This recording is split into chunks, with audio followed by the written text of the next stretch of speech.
Hello, I'm Alfredo Perez, and today I'll be talking about mergers and acquisitions, the life of Hewlett. So to start, who was their first big customer and what did they purchase? Walt Disney was their first big customer, and they purchased 8 HP Model 200B oscillators. How did HP incorporate profit sharing and social responsibility into its company?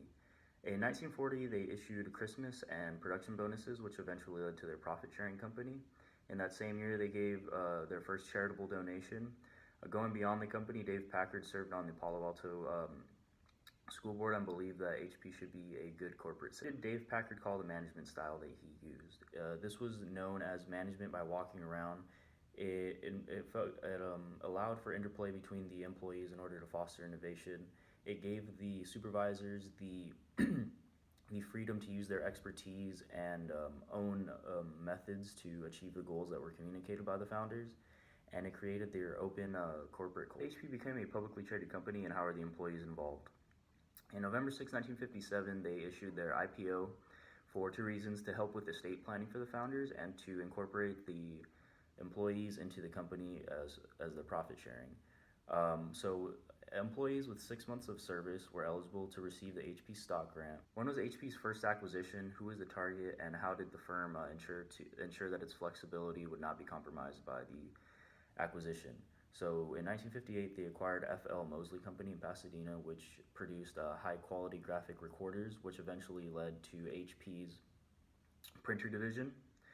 And with this, to ensure that the company remained flexible, was they decentralized to avoid an over-bureaucratic system, and each product line was essentially its own company, responsible for its own research and development and responsible for profits and losses.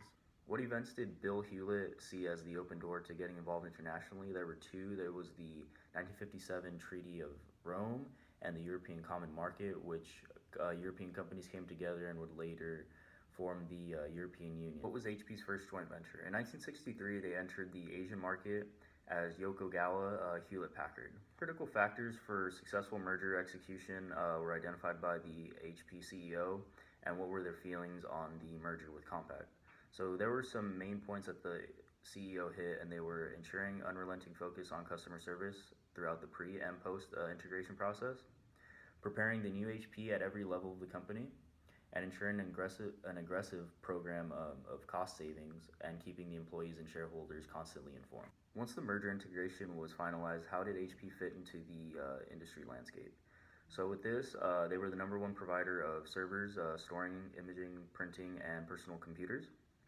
They doubled the current size of its IT services capability and research development and sales team. The merger or takeover with Compaq by HP's successful strategic alliance. How and why?